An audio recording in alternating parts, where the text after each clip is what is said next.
We acknowledge that we are meeting on the traditional lands and treaty territory of the Saugeen Ojibwe Nation, which consists of the Chippewas of Saugeen and the Chippewas of Nawash unceded First Nation. We understand this land holds immense significance to the people of Saugeen Ojibwe Nation. We appreciate those who live and work alongside us today and who continue the traditions of their ancestors as stewards of the land we are privileged to inhabit. We thank them for the contributions they have made in both caring for the land and in shaping this community. We commit to truth and reconciliation, to acknowledging the truth about what happened to Indigenous peoples because of colonization, and to reconciliation, which begins with each and every one of us. As a local government and public organization, we are dedicated to learning about Indigenous culture, to fostering a better relationship with First Nations and their people, and we commit ourselves to actions that move us forward on a path to healing along with the Saugeen Ojibwe Nation. Thank you. I don't believe there are any additions, deletions, or amendments to the agenda. So we'll move on to a disclosure of pecuniary interest and the nature thereof. You can make a declaration now or at any point during the meeting. Seeing none.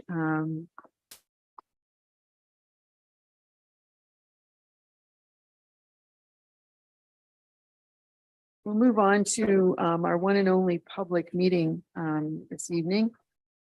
And I have a new script, so I'm actually going to follow through it so we can make sure that it's going to work. Next on the agenda is a public meeting for file number Z-2022-095. And this is a public meeting under the Planning Act. The meeting on this file is now open. The purpose of the public meeting is to learn about the application and to hear from members of the public. First, we will receive a report from planning staff. Then we will hear from the applicant or their agents. Then we will hear from any members of the public. Members of the public are advised that the ability to appeal the decision of this application may be limited if you have not provided comments on the application before the decision is made. Comments may be made verbally before the committee or submitted to staff in writing before the bylaw is passed. After we've heard from the public, the committee will discuss and consider a recommendation on this application. This application is from Kaylee's Grain Incorporated, and I'll now ask the planner, Barbara Mugabe, to, she's the planner on the file, to present the application. Yes, and thank you, and good evening, committee. To just take a few seconds to load up the screen.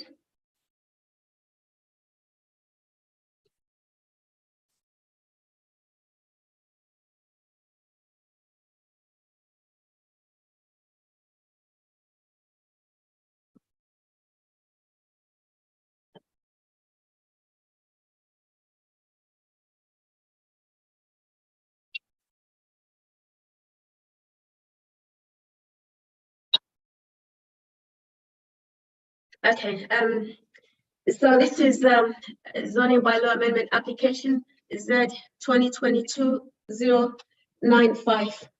The subject land is situated to the east of Highway 21 on the south side of Bruce Road 40. This is a farm property, 72 hectares in area. There was a surplus farm dwelling severance back in 2020, and several buildings and structures remained on the farm property. Surrounding land uses are primarily agricultural land uses. I included this photo just to show what's on the property. So the fields are cultivated. They're on a rotation for corn, soy, and wheat.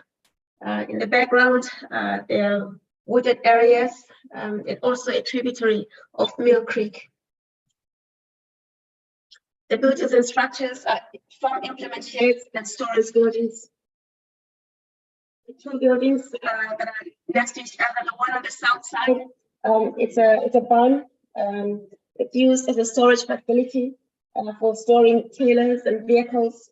It's quite a collection. When I went there on a site visit, approximately 20 vehicles are stored during the winter season. The applicant had explained at the time that it's a business storing the vehicles during the winter season. The barn used to house livestock, but way back in the 1970s.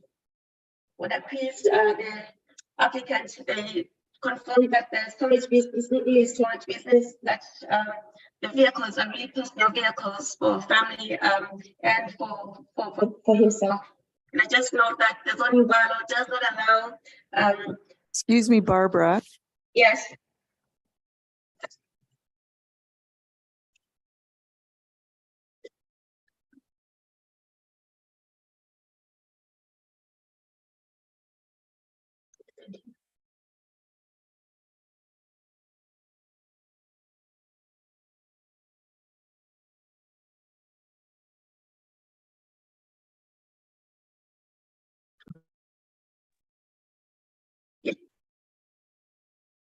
Yes, definitely. I didn't quite hear.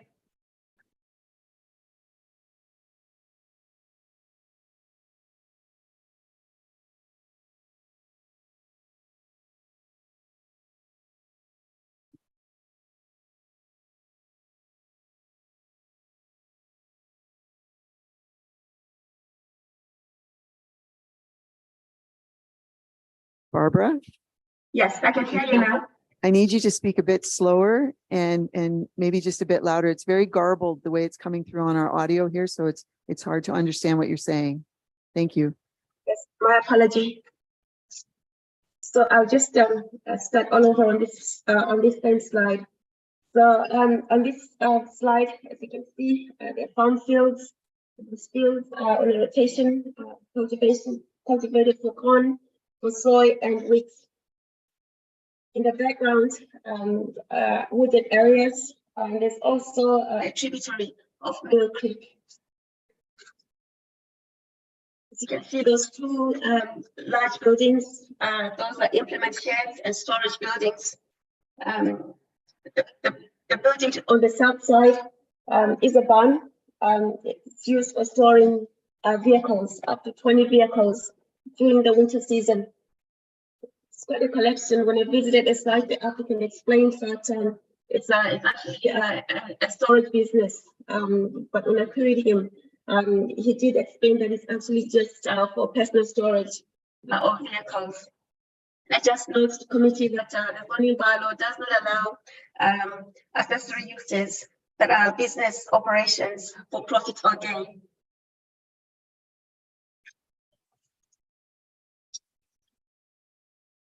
In the report, I provided a detailed explanation of the proposal.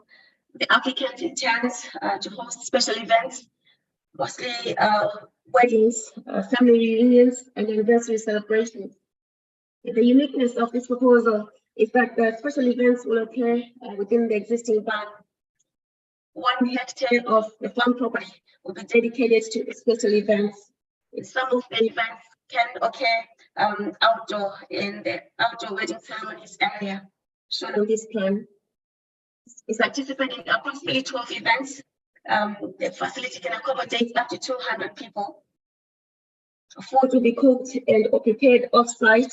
There's a portable washroom trailer proposed, and there's an on-site well for water servicing. There's approximately 63 guest parking spaces, and it's also proposing a shuttle bus to Port Elgin, which will also reduce the number of trips and assisted parking. This application is seeking to change the agricultural area special zone to a different agricultural special zone and affect only the 1 hectare that's proposed for the special events. Proposed uses of special events, primarily barn weddings, as I explained, as well as anniversary celebrations and family reunions. No changes proposed to the current provision that prohibits residential uses. All other uses of and provisions of the agricultural zone will continue to apply. Excuse me, Barbara. Barbara, yeah. Are you using the microphone from your laptop? No, not right now. Okay. It's still really difficult for us to There's a lot of feedback, and it's just coming in and out. So just keep going, but as slowly as you can and as loudly as you can. That's helpful to us. Thank you. Yes, certainly. My apologies once again. So the subject lands are designated agricultural areas, rural areas, and hazard land areas in the Bruce County official plan. The zoning, the special zoning is agricultural, A-67, and environmental protection. The special provision really just prohibits residential uses, and this is a provision that was implemented following the servants of the farm dwelling. We received supporting documents, reports, studies. The first was a planning justification report prepared by Mr. Ron Davidson, planning consultants. It just lays out the policy and how this proposal meets the policy. There was an alternative solution proposal report that was submitted, and that specific document looked at fire and safety matters. There was also an additional assessment. This is a structural soundness assessment, and those two reports will be reviewed by the building inspector during the processing of a building application. There will need to be an application to change the use.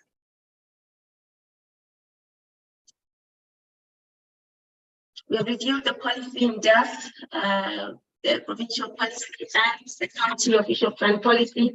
It provides for on-farm diversified uses in prime agricultural areas. And on-farm diversified uses are really intended to enable farmers to diversify and supplement their farm income. On-farm diversified uses include agritourism and as well produce value-added agricultural products.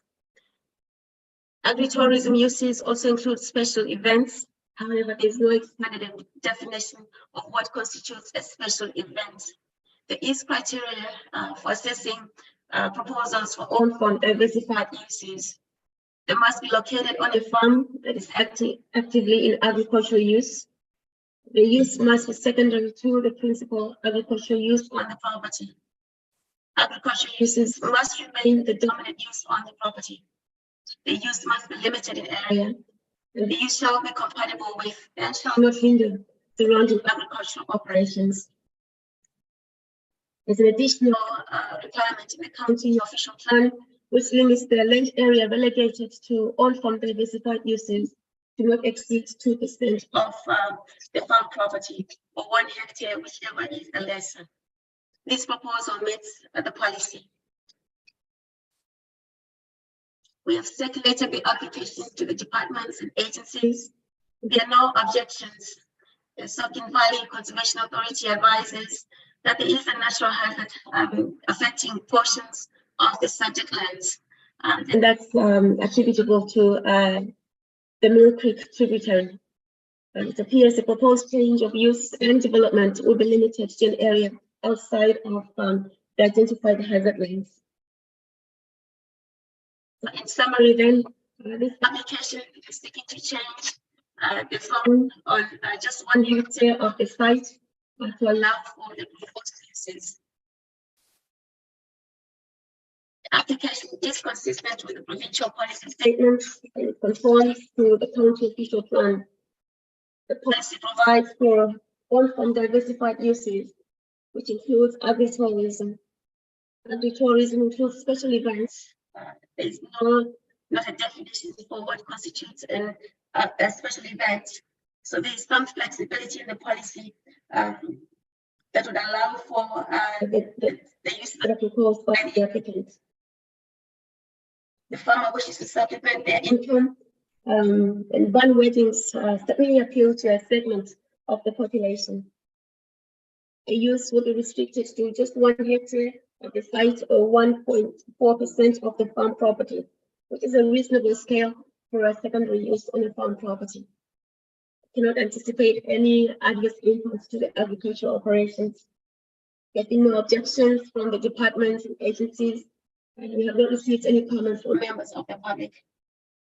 If committee has no concerns, a subsequent committee meeting might not be necessary to consider this application. Planning staff are relatively satisfied with this proposal and recommending approval. That concludes my presentation. I'll be happy to take questions if there are any. Thank you, Barbara, for the report. I just want to, I'll just reread the recommendation. That zoning bylaw amendment application Z-2022-095 for the site described as concession 4 parts lots 10 and 11 Saugeen Township be approved and that the necessary bylaw attached hereto be forwarded to council for adoption. We're now going to hear from members of the public. I know that Josh and Melissa Cayley are on the Zoom, and so is Ron Davidson, the planner for the Cayleys. Maybe one of you could let me know who would like to speak first. Would you, Ron? Yes, Okay. please. We'll ask Ron to speak first. Thank you. Yes, good evening, Madam Chair and committee members. First of all, can you hear me okay? Super, thank you. So yes, my name is Ron Davidson and I'm a planning consultant, and I'm here tonight representing the owner of the property, which is actually Cayley's Grain Inc. In care of Jim Cayley. Their son, Josh, and his wife, Melissa, actually are on the line with us tonight, and they're here to answer any questions that might arise. So Josh and Melissa are proposing to operate this special events facility. And this is commonly, this type of facility has got a, I guess, a cute name, if you will, across Ontario and maybe elsewhere. They call it a wedding barn. A facility like this offers what would be considered a country style setting that provides class and charm to weddings and other events. It's Mr. and Mrs. Cayley's intentions to primarily host weddings, although other events such as family reunions and anniversary celebrations, etc., may also occur. This operation would only occur or be in business during the warm weather months, as the building will not be heated. And if things are successful, the Cayleys would love to have about 12 events per year. So the proposed zoning bylaw amendment, that's what we're here to talk about tonight. It applies only to 1 hectare of land. This area will include the largest of the 3 buildings that exist on the site. The largest building comprises of just under 1,100 square meters of floor area. And then also within that 1 hectare is a large grassed area and parking areas. And the grassed area will be attractively landscaped and festively decorated, if you will, and will be used for the outdoor wedding ceremonies, and except in the case of the inclement weather. And in that situation, the wedding will occur inside the building. The outdoor area will also be used for picture taking and a place for people to generally congregate when not inside the building. So yeah, as you heard from Barbara, the wedding barn was originally constructed to accommodate livestock, but it hasn't been used for livestock for the last several years. It's been used for storage. The Cayleys are mostly into cash cropping these days. There's 2 other buildings on the property, but they are not within the area to be rezoned. They are not going to be used for any purpose other than the existing farm implement storage in association with the Cayleys cash cropping business. Inside the barn. So the wedding barn building will include a large reception area, a food preparation room, and a private room for the bride and bridesmaids. There will be no actual kitchen facilities provided within the building, as all food will be cooked and prepared off-site by caterers, but there will be some food assembly that will occur on the property.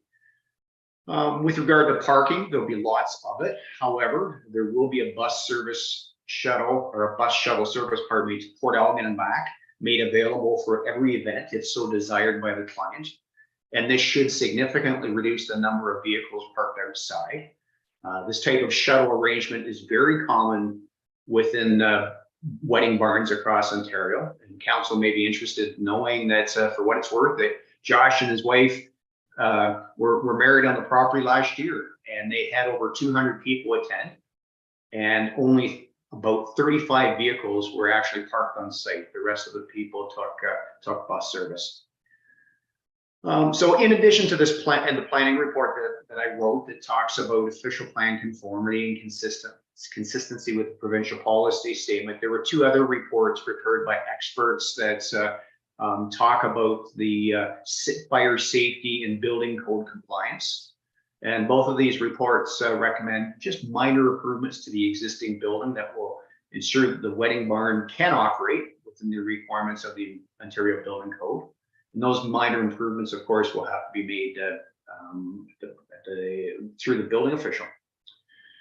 As I mentioned, Josh and Melissa themselves will be operating the business, and it's worth noting that they reside in a house that was recently severed from this property that's only 100 or 150 meters away.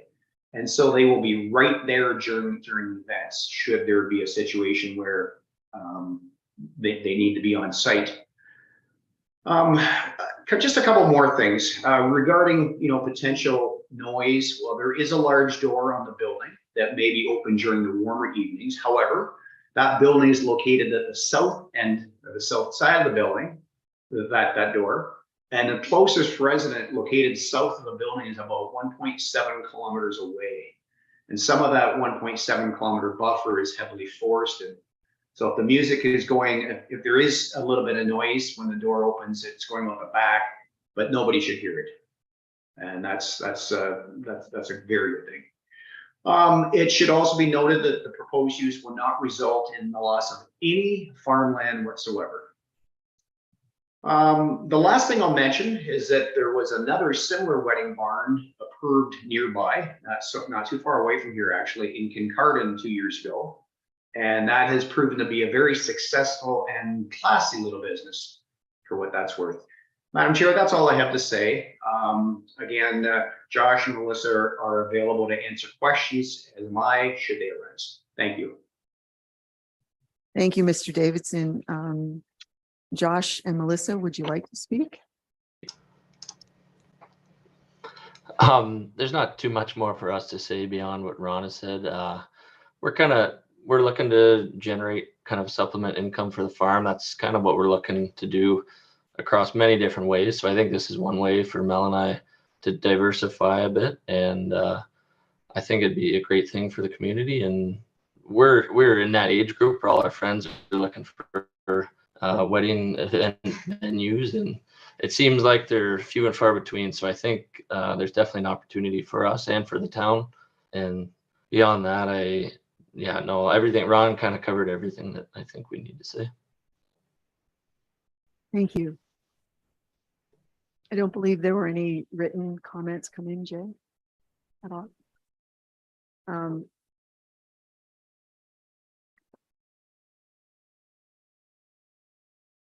Do any committee members have questions or comments about the application? Oh, Rachel, Councillor Stack. Yeah, so apologies for the noise in the background. So no questions, just a comment. I think this is a great idea. Still have a pretty young community. I think there's a lot of need for venues. And as someone who's been in about 100 weddings, it would be great if there was more venues close by, so I didn't have to drive to any. So I think this is great. I think it's great for the community. Love that you have the shuttle idea, so we can, limit cars on the road for the event, and more importantly, provide safe transportation home. So I'll be fully supporting this. It's a great idea. Thank you. Thank you, Councillor Stack. Anybody else?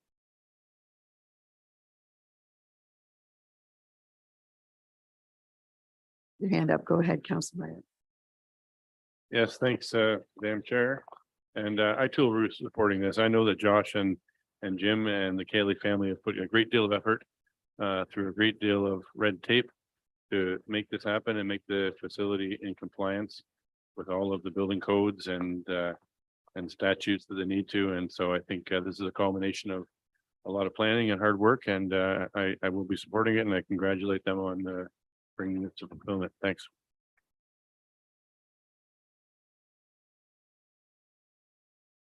I've been reminded that I'm supposed to ask if there's any other members of the public who wish to address the committee. Seeing none, Just my own comments relate to the fact that I've actually been at two weddings on the 40th, one just down the road up there on top of the hill. And it would have been nice at the Rosners had they had a nice facility like this instead of having to truck in the tent and everything.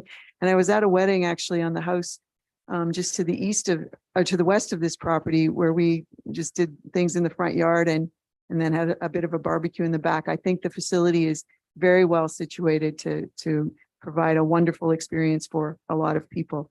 So I too am in support. So I guess now I can declare the public meeting to be closed. And we will now consider a recommendation on the application. And that recommendation is that zoning bylaw amendment for the site described as concession 4, part lots 10 and 11, and described as application Z 2022-095 be approved, and that the necessary bylaw attached hereto be forwarded to council for adoption. We just need a show of hand. I don't need a mover and a seconder. All those in favor? Got all the away folks. That's carried. It's unanimous. Madam Chair, I just wanted to ask one thing in the recommendation. It said twice now, the application is Z 2022. In the written portion, it says 2020. I don't know if that's going to mean anything. But I believe that there was something in 2020 and that this application is carry through from something that was first submitted in 2022. Is that fair?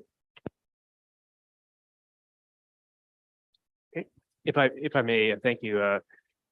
Just turn my camera on. I have to remember. Certainly, in the end, if you were passing a bylaw, so the file number we will make sure is correct. But yeah, there's certainly the discussion related to previous applications or lingering applications. It's certainly holds true. Thank you. Okay, then we have one staff report. It's item 7.2 on the agenda, and it's about a site plan for the Southampton Care Center. And I'm very excited to see this because this one goes back quite a few years too. So we're going to ask the Director of Development, Jay Posner, to make the report. Thank you, Madam Chair. I just want to highlight a few things from the report and certainly highlight that it is a long time in the making. Certainly, this proposal is very similar to what was presented to previous committees of adjustment. It's 160 long-term care beds plus 85 apartments. Those numbers may be different slightly from past time, but very much in that area. And there was a long history getting to this stage. There's maybe three minor variances dealing with the built form that's presented here, both in the location of the buildings as well as the height. I just wanted to draw attention to that. But the report also, I think, outlines the design, and in going over the notes from previous versions of this does, recall a lot of the same elevations in particular that were presented before, and it does a good job, as outlined here, blending the maintenance of the existing vegetation along the perimeter, especially with the adjacent residential properties, enhances the landscaping in throughout the site. And I just wanted to highlight finally that there are still a number of issues we are working with the proponent on. They're not substantive in terms of the site works. They're related to an off-site sidewalk that we'd like to see installed along the south, or on Spence Street rather. And we'll work with the developer following this meeting to resolve that issue. Thank you. Are there any comments, members of the committee? Councillor Grace. Thank you, Madam Chair. Jay, thanks for the report. I was impressed with the plans for the emphasis upon integrating outdoor environments with indoor spaces, allowing nature to be both visually and physically prominent. I think that's really essential, not just for complementing the neighborhood, but for the residents and their quality of life, which is probably foremost in in all of our minds in terms of priorities. Just one thing that I'd like to mention, and just I mentioned this to you before the meeting started, but just double check on the accessibility committee comment requesting that the town enforce accessible parking. I'm not sure how much we're authorized to do that under the Highway Traffic Act. I think we likely are now. I did a little more research on it, and it does include accessible parking. So, but just double check on that request from the accessibility committee. So, okay, thank you. Thank you. Anyone else? Councillor Dubinsky? Thank you, Madam Chair. I just wanted to say that this is really exciting. It's going to be great for the residents. I have worked inside this facility, and they do the best they can with this type of show as they've put the architect's drawings there. I think this is going to be a big add, not only to the neighborhood, but to Southampton as well. And I look forward to this moving on. Thank you. Thank you. Vice Deputy Mayor Myatt? Yeah, thank you, Deputy Mayor. And I just want to echo, Councillor Javinsky's remarks. I remember 3 years ago, I made a presentation to the Minister of Housing for funding for the long-term care center in Southampton, and they were successful. I give a lot of credit to the, I think Councillor Grace sat in on that meeting with me, actually, that presentation. And, I give full credit to the owners for bringing this forward. When you see 160 long-term care beds being funded, and it gets better than that, they're turning the 80-90 current units into long-term housing for seniors. I just think that's just a wonderful good news story for our community. And this is a great day for Saugeen Shores and for our retirement community. And I just can't say enough, about the ownership group. I remember back when they made that announcement, and Lisa Thompson was on hand, and Cheryl, I know you were there. And when they announced that funding, it was a big day for Saugeen Shores, and it's even bigger today. So, anyways, thanks very much, Deputy Mayor, and to the owners. Great news. Thank you. And you wouldn't realize, but one of the facility administrators is actually in the chambers with us. So I'm sure she'll take back your good words. The first time I saw the proposal from the care center, it was basically almost a doubling of the long-term care beds. The apartment aspect wasn't there. So that is so exciting to have that added into the mix. And I'm interested to know, do we have any sense of a timeline yet, Jay, or is it a little too early for that to know when a shovel might go in the ground and that sort of thing? Well, working with the proponent and the applicants, is they would like to get in the ground as soon as possible. So within the second quarter, for sure, to get started. I remember when Councillor Grace. I remember when it first came to council, which was I think maybe 6 years ago now.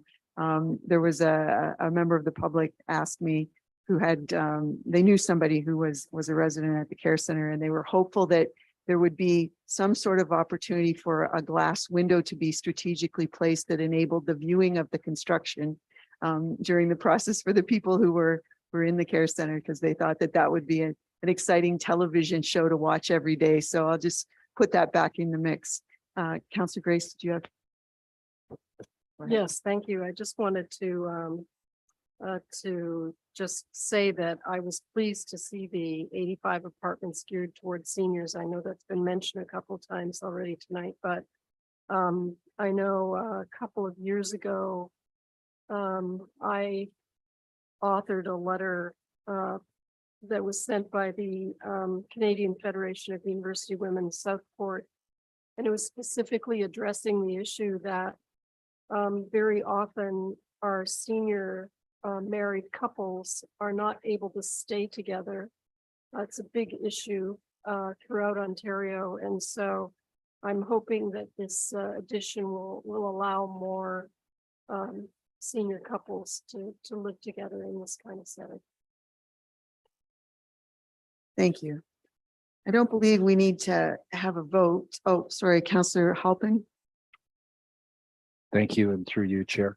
This is for sure a good news story, and this is really good to hear, and it's good for our community. We should not forget, though, that Ontario is staring a crisis in the face because there are not enough beds for the boomers that are coming up in the next 20, 30 years to have them. So while this is a good news, we are staring a crisis. A crisis is staring at us and very little is being done about it. Thank you. Thank you. I'll just make sure, Councillor Stack. Shake your head no if you, okay. I don't believe we have to have a vote because it's just an information report. Is that correct? Okay. Now we're at the end of the agenda, so I will take a motion that the planning committee meeting of February the 21st be adjourned. Hoover. Councillor Halpin, seconder. Councillor Davinsky. All those in favor? Against? You don't want to adjourn? So it's been moved and seconded that this planning meeting, committee meeting of February the 21st, 2023 hereby adjourns at 7:06 p.m. It's carried. Thank you.